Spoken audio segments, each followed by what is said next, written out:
13h30 à Kinshasa. Madame, Monsieur, bienvenue à ce journal de la mi-journée sur Mondico Télévision. Commençons ce journal avec cette nouvelle en bref.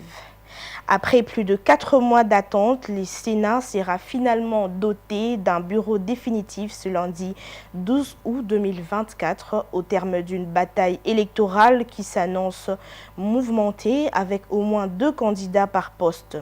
Selon un communiqué du bureau d'âge de la Chambre haute du Parlement, cette étape sera précédée par l'audition de messages de campagne électorale pour tous les candidats avec une durée de 10 minutes par candidat. En effet, au lieu de 19 candidats comme publié auparavant, la liste définitive de candidats à l'élection du bureau définitif du Sénat a connu 2 modifications. C'est ce que signale le président du bureau provisoire du Sénat, Pascal Kinduelo, dans un communiqué publié samedi 10 août 2024. Il précise que ces modifications concernent le retrait de la candidature du sénateur Lutundula Penapala au poste de premier vice-président ainsi que la désignation par le MLC de la sénatrice Bemba Ndokwa Françoise comme candidate au poste de rapporteur en remplacement du sénateur Jean Bamanissa Saïdi. Parlant justice, en République démocratique du Congo, 527 détenus ont été libérés samedi de la prison centrale de Makala à Kinshasa. Cette décision a été annoncée par le ministre de la Justice, Constant Mutamba, lors d'une cérémonie marquante. En parallèle, le ministre a remis 2000 matelas sur le 7000 commandés dans les buts d'améliorer les conditions de détention de prisonniers. Merveille Loabeya. C'est dans le souci de désengorger la prison centrale de Makala que le ministre de la Justice et garde de Sceaux, Constant Mutamba, a annoncé le samedi 10 août 2024 la libération de près de 527 prisonniers à la prison centrale de Makala à Kinshasa. À cette occasion, le ministre a également remis 2000 matelas aux prisonniers sur les 7000 commandés dans le but d'améliorer les conditions d'incarcération. La prison centrale de Makala, construite en 1957 et unique pénitencier civil de la capitale, est souvent critiquée pour ses conditions de vie inhumaines, avec une population carcérale d'environ 1500 détenus, alors que sa capacité ne dépasse pas le 1500. Les conditions de surpeuplement sont alarmantes. Le ministre a souligné les efforts en cours de réhabiliter le centre de santé de la prison ainsi que les pavillons dans le but de désengorger et de moderniser l'ensemble de la maison d'arrêt. En outre, une nouvelle prison devait être construite dans la commune de Maluku visant à alléger la surcharge actuelle de Makala et à offrir les conditions les plus dignes aux détenus. Ces mesures s'inscrivent dans un vaste programme de réforme pour améliorer le système pénitentiaire congolais.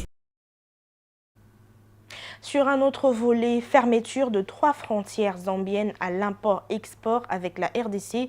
Une réunion ministérielle entre la République démocratique du Congo et la Zambie est prévue ce lundi 12 août 2024 à Lubumbashi dans le Haut-Katanga pour discuter de la rouverture mais aussi examiner les dispositions de l'accord de l'Organisation mondiale du commerce et celles prévues dans l'accord commercial entre les 2 États. Suivez. Une réunion interministérielle entre la République démocratique du Congo RDC et la Zambie est prévue ce lundi 12 août 2024 à Lubumbashi, chef-lieu de la province du Haut-Katanga, pour discuter de la réouverture de 3 frontières zambiennes fermées à l'import-export avec la RDC. Cette rencontre a fait suite à la décision du ministre congolais du commerce extérieur Julien Paluku qui avait par un arrêté du 26 juin 2024 interdit l'importation de bière et de boissons gazeuses en RDC pour une période de 12 mois, dans le but de protéger la production locale et les emplois qu'elle génère. En réaction, la Zambie a fermé ses frontières avec la RDC, une mesure qui a suscité la réprobation de la société civile dans la ville frontalière du Kasumbalesa. Selon le gouvernement congolais, l'objectif de cette réunion est d'examiner les dispositions de l'accord de l'Organisation mondiale du commerce ainsi que celles prévues dans l'accord commercial entre la RDC et la Zambie. La réouverture de 3 frontières zambiennes sera au cœur des discussions. Le gouvernement de la RDC a appelé la population congolaise au calme, soulignant que les 2 gouvernements qui collaborent déjà sur le vaste projet de batteries électriques travaillent étroitement pour faciliter et promouvoir les échanges commerciaux entre les 2 pays. Autre chose à présent, Augustin Kabouya a été démis de ses fonctions du secrétaire général de l'UDPS. Deogracias Bizibou a été désigné intérimaire. C'était à l'issue d'une session extraordinaire tenue les dimanches 11 par la Convention démocratique du parti CDP.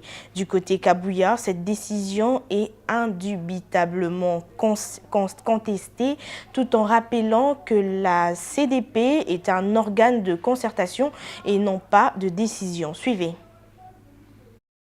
La Convention démocratique du parti CPD, qui a résolu à l'issue de sa session extraordinaire, le dimanche 11 août 2024, de déchoir Augustin Kabouya de ses fonctions du secrétaire général du parti au pouvoir. Augustin Kabouya destitué, Deogracias Bizibou a été choisi pour faire l'intérim. À l'issue d'une session extraordinaire tenue le dimanche, la Convention démocratique de l'UDPS a décidé de relever Augustin Kabouya de ses fonctions de secrétaire général du parti présidentiel. Cette décision de la CDP sera indubitablement contesté par la sphère Kabouya, qui avait quelques jours avant des assises rappelé que les prérogatives de la CDP sont celles d'un organe de concertation et non de décision. Refusant la tenue de la session extraordinaire, dimanche, Augustin Kabouya lui a annoncé la convocation de la Convention démocratique du parti pour une session inaugurale dont il n'avait pas précisé la date. Un séisme et du rififi qui risque de fragiliser davantage les partis au pouvoir déjà minés par de querelles. Il avait été reproché à Augustin Kabouya des clientélismes, des manques de vision, la gestion solitaire du parti et la dictature. Dans les chapitres de la société, désormais la ville de Kinshasa va revêtir de ses belles couleurs et c'est grâce à l'opération Coup de poing lancée par le gouverneur de la ville de Kinshasa, Daniel Bumba. Le numéro 1 de la ville de Kinshasa invite par ailleurs les Kinois à s'approprier cette action de salubrité et à la perpétuer dans tout le coin de Kinshasa afin de redorer son image d'antan. Suivez. Le gouverneur de la ville-province de Kinshasa, Daniel Bumba, a lancé le week-end dernier l'opération Coup de poing dans la ville de Kinshasa. Ce lancement intervient après la ronde qu'il a effectuée le samedi 10 août 2024 aux différentes stations de transfert des déchets jusqu'à la décharge finale de Mpassa dans la périphérie est de la ville de Kinshasa. Daniel Bumba s'est entretenu avec les agents chargés de mener ce travail d'assainissement pour les conscientiser sur les résultats que les Kinois attendent.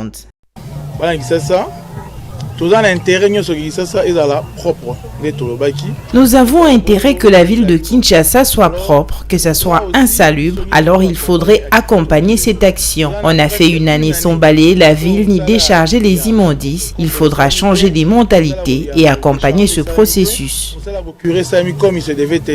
Alors il faudra aussi, la mentalité n'a pas. Par ailleurs, le gouverneur invite toute la population à s'approprier cette action de salubrité et à perpétuer dans tous les coins de Kinshasa. Dans 45 jours, une évaluation sera faite sur terrain. À noter que le numéro 1 de la ville de Kinshasa a sollicité aussi l'appui de l'armée congolaise dans l'assainissement de la ville de Kinshasa.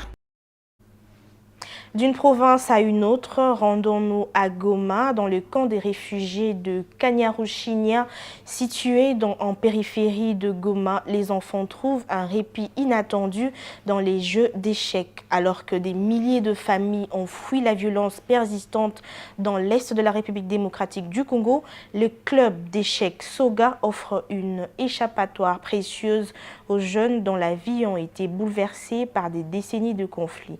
Regardez. Le camp de Kanyaruchinya, comme beaucoup d'autres dans la région, est caractérisé par de conditions de vie précaires et un manque de soutien émotionnel et éducatif. Pourtant, grâce à l'initiative de Soga, les enfants comme Pendeza Muzo, 13 ans, trouvent un soulagement temporaire des horaires qu'ils ont vécus. Pendeza, originaire de Kibumba, une ville ravagée par le combat entre le rebelle du M23 et les forces gouvernementales congolaises, témoigne. J'ai fui la guerre à Kibumba. Les bombes tombaient partout et passaient au-dessus de nos têtes. Mais depuis que ces gens sont venus ici au camp pour nous apprendre les échecs, j'ai oublié les bombes, j'ai tout oublié. Et parfois, nous oublions même les membres de notre famille qui sont décédés.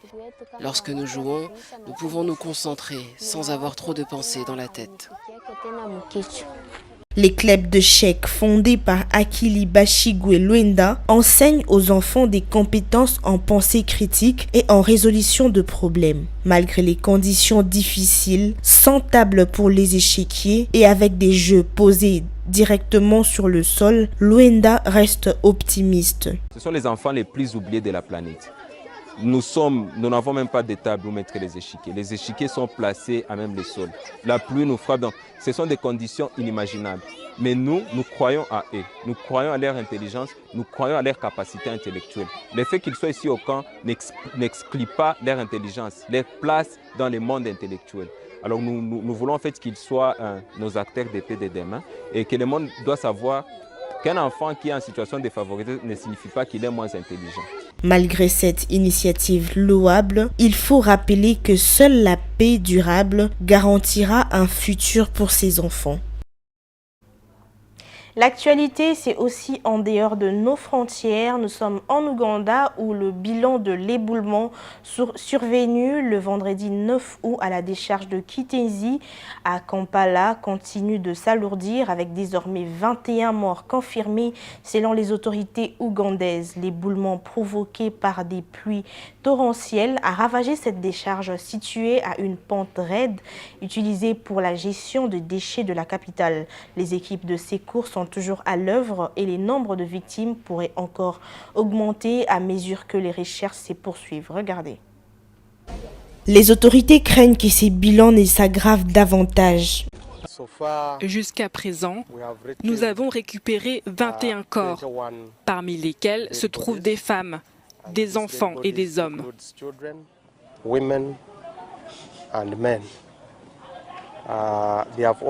Tous ont été transportés à la morgue de la ville pour une autopsie et par la suite, nous allons remettre les corps aux familles pour un enterrement décent.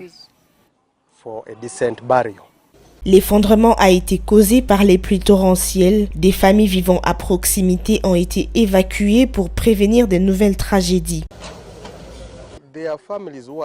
Certaines familles se trouvent dans une zone à risque que nous avons évaluée. Pour ces familles, nous leur avons temporairement demandé de quitter leur maison et de se rendre dans un abri temporaire mis en place par la Croix-Rouge ougandaise et le bureau du Premier ministre.